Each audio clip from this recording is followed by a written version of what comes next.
बचाव करो और मौत को याद करेंगे तो भगवान की शरण।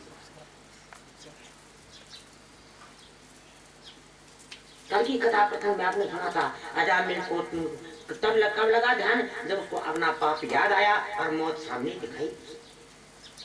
अजामिल का उपाख्यान सुना था ना कल कथा के अंत में। जब मौत सामने दिखाई दी, ऐसी आती है मौत। तो मौत को सामने देखते ही उसको अपना पाप याद आ गया, जीवन पर्यंत जो पाप किया था। और पाप याद आते ही भगवान के चरणों में ध्यान मान गया तो उद्धार हो गया। ये भागवत बोलता है।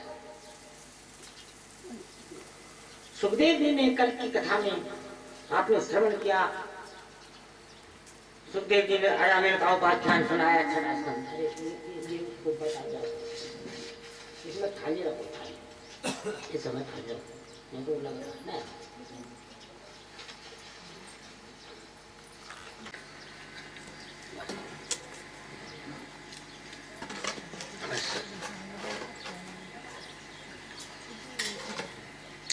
बोल वृंदावन बिहारी लाल की।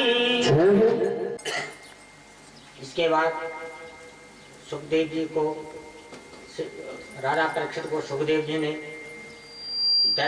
देवदानव संग्राम का वर्णन सुनाया। तो सुखदेव जी से राजा परीक्षित ने प्रश्न किया, भूतानां भगवान स्वयं इंद्रस्याति कथम दैत्यं अवधि समो यथा। हे प्रभु, आपने कहा कि भगवान समदर्शी हैं। हाँ, भगवान का किसी के प्रति कोई द्वेष भाव नहीं होता, सबके प्रति एक भाव रखते हैं। तो फिर दैत्यों का वध क्यों करते हैं देवताओं के लिए? दैत्यों ने उनका क्या बिगाड़ा? क्यों मार देते हैं? बोले, हे रानी, सबसे पहले तो ये बात आप समझ लीजिए, भगवान मारते नहीं। मरता तो जीव शरीर धारण करने के बाद अपने प्रारब्ध से। भगवान मारते नहीं, भगवान तारते हैं, और तारने के तरीके अलग अलग हैं। तारने के तरीके अलग अलग हैं। फिर समदर्शी है, पिता है। अगर एक बेटा दूसरे बेटे को तंग करेगा तो क्या पिता उसको 2 थप्पड़ नहीं मारेगा? अरे आपके 2 बेटे हैं, 3 हैं, और एक अगर दूसरे को बार बार तंग करता रहेगा तो आप थप्पड़ तो मारेंगे। भाई क्या कर रहा है, क्यों तंग कर रहा है बेचारे को? ऐसे भगवान देवताओं का पक्ष लेते, परंतु बुरा किसी का नहीं जाता। हे राजन, जैसे तुमने हमसे प्रश्न किया, तुम्हारे पितामह धर्मराज युधिष्ठिर ने यही प्रश्न नारद जी से किया था। राजर्षि यज्ञ ने किया, और वहां भगवान ने शिशुपाल का सिर काटा। आएगी शिशुपाल की कथा आगे, परसों की कथा 10वें स्कंद में। और शिशुपाल मुक्त हो गया, सहज मुक्ति प्राप्त हो गई। तो नारद जी से युधिष्ठिर ने कहा, बोले नारद जी, ये हम क्या देख रहे हैं, भगवान ने अपने शत्रु को मुक्त क्यों कर दिया? बोले, वो शत्रु नहीं, शिशुपाल भगवान का शत्रु नहीं था, वो तो भगवान का भक्त था। बोले, अगर भक्त था तो उन्होंने उसका सिर काट करके मारा क्यों? पर तो कृपा करनी चाहिए। अगर भक्त था तो उन्होंने उसको मारा क्यों, और शत्रु था तो तारा क्यों? हमें बताइए। बोले, हे राजन, जैसे कि जिसे श्रेणी का रोग होता है उसी श्रेणी का इलाज करना पड़ता है वैद्य डॉक्टर। अगर हार्ट जो है कि शरीर के किसी अंग में ऐसा असाध्य रोग हो गया जिससे सारे शरीर को खतरा है, तो डॉक्टर उस अंग को काट देगा। क्यों? बाकी को बचाने के लिए। थोड़ा पका हुआ है और हम बोले कि नहीं इसको छेदना नहीं, तो बिना छेदे ठीक नहीं होगा, उसको तो काटना ही पड़ेगा। जिस कोटि का रोग हो उसी कोटि का इलाज होता है। ऐसे जिस कोटि का भक्त होता है भगवान उसी कोटि का उसको तरीका उसको उतारने के लिए अपनाते हैं। गोप्यो कामात् भयात् कंस देशात् चर्या दया रूपा संबंधात् कृष्णया स्नेहात् यूयम क्या वयम हो। नारद जी बोल रहे हैं, काम भाव से भजन करने वाली गोपियां मुक्त हुई, भय के कारण भजन करने वाला कंस मुक्त हुआ, और देश के कारण दुश्मनाई के कारण भजन करने वाला शिशुपाल मुक्त हुआ। बोले कौन भक्त रहा? बोले सुनिए, पूर्व कल्प में ब्रह्मा जी के मानस पुत्र सनक, सनंदन, सनातन और सनत कुमार भगवान के दर्शनों के लिए बैकुंठ में गए। जो वहां जय विजय नाम के द्वारपाल थे भगवान के, उन्होंने रोक दिया, नहीं जाने दिया अंदर। हाँ, एक बार नहीं, दो बार नहीं, 3 बार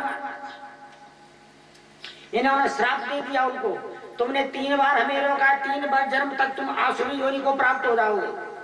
जब तक तूने 3 जन्म तक आसुरी योनि का भोग नहीं किया, भगवान से बैर नहीं किया, इन भगवान ने तुम्हारा सिर नहीं काटा, तब तक तुम मुक्त न हो, फिर बैकुंठ में नहीं आओ। जाओ।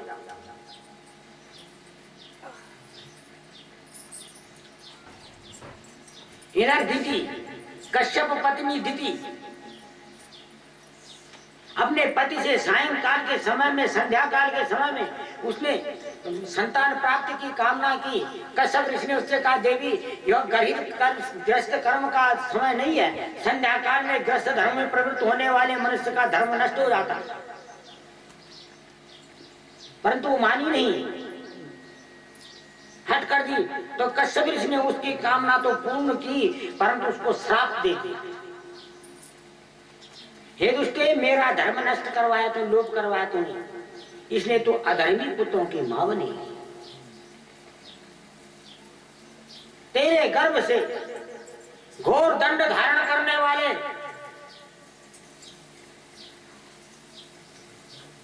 देवताओं को, गाय ब्राह्मण की हिंसा करने वाले, धर्म का नाश करने वाले, धर्म से द्वेष करने वाले ऐसे पुत्रों को जन्म देगी तू। तो देवती जो है बड़ी घबरा गई, अपने पति से बोली, प्रभु मैं ब्राह्मणी हूँ, ब्राह्मणी के गर्भ से ऐसे पुत्र क्यों, क्या आपने श्राप दे दिया, इसका मार्जन करो। बोले मार्जन कुछ नहीं का, ये मिट नहीं सकता। दिति रोने लगी, पांव पकड़ दिए, प्रभु मेरे पर कृपा करो। तो बोले ठीक है, हम तुम्हें आशीर्वाद भी देते हैं, तुम्हारा पौत्र भगवान का परम भक्त होगा और तुम्हारे पुत्रों को मारने के लिए स्वयं नारायण पृथ्वी पर आएंगे, और उनके दर्शन करने से तुम इस पाप से मुक्त हो जाओगे जो तुमने किया है। सनत कुमारों को भी श्राप हुआ, दिति को भी श्राप हुआ। सनत कुमारों के श्राप से जय विजय वैकुंठ धाम से पतित होकर के दिति के गर्भ में आ गए। 100 वर्ष तक गर्भ में रहे। 100 वर्ष के बाद भयानक उत्पातों के साथ दिति ने जो है 2 जुड़वा पुत्रों को जन्म दिया, और क्षण भर में पर्वताकार शरीर हो गए। उनके सोन तपाए हुए सोने के समान उनका वर्ण था। अपने शरीर से 10 दिशाओं को भरते हुए कश्यप ऋषि ने उनके नामकरण किए। बड़े का नाम रखा हिरण्यकशिपु और छोटे का नाम हिरण्याक्ष। हिरण्याक्ष का वध भगवान ने बड़ा अवतार धारण करके समाप्त किया। हिरण्याक्ष के मारे जाने के पर दिति बड़ी दुखी हो गई, बेटा मारा गया। तो हिरण्यकशिपु ने अपनी मां को समझाया, बोला मां तू वीर माता है, तेरा पुत्र युद्ध में वीर गति को प्राप्त हुआ है, तुझे शोक नहीं करना चाहिए, और संसार में जो आया उसको जाना है। तो अपना मन परम तत्व में लगा, ये तेरा विषय नहीं शोक करने का। रही बात विष्णु ने मेरे भाई को मारा छल के द्वारा, मैं उसको छोड़ूंगा नहीं, मैं बदला लूंगा अपने भाई को। और वह मंदराचल पर्वत पर चला गया तपस्या करने के लिए। 10,000 वर्ष तक पैर के अंगूठे पर खड़ा रहा। हाँ, बोध बाहु नभो दृष्टि पादांगुष्ठ श्रुतावनी। पूर्व को हाथ उठा करके आकाश को देखता हुआ ब्रह्मा जी का जप किया 10,000 वर्ष तक। ब्रह्मा जी प्रकट हो गए। एक कश्यप नंदन बोल क्या वर चाहता है, वो भी वही मांगा कि मैं कभी न मरूं। हाँ।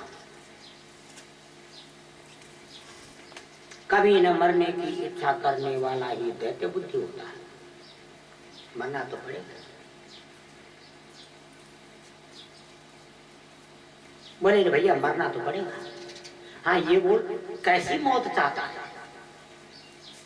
तो उसने तब अपना दिमाग लगाया, बुद्धिमान तो था ही। उसने कहा न रात में मरूं न दिन में,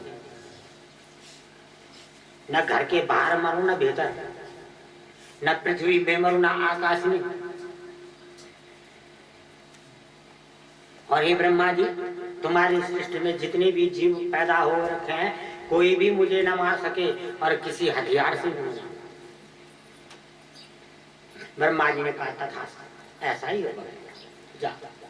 अब यह पर्वताकार से करके आया, उसने कहा मैं अमर हो गया, अब मैं विष्णु को मारूंगा। और शुक्राचार्य जी गुरु थे, उनसे कहा है गुरु जी मैं विष्णु से बदला लेना चाहता हूँ, आप बताइए कहाँ मिलेगा। शुक्राचार्य जी ने कहा भैया उसको पाना बहुत कठिन है। हाँ, हम एक बात बताते हैं तेरे, विष्णु है धर्म का देश रक्षक। अगर तू धर्म को मिटाएगा तो धर्म की रक्षा के लिए आएगा सामने, तब मार सकता है। ढूंढने जाएगा तो मिलेगा नहीं। हाँ। तू सनातन धर्म को मिटा दे। उसने अपने दैत्यों को यत्र तत्र सर्वत्र भेज दिया पृथ्वी पर। बोले सनातन धर्म की मर्यादा के अनुसार जहां कोई भी सत्कर्म हो रहा हो वहां आग लगा।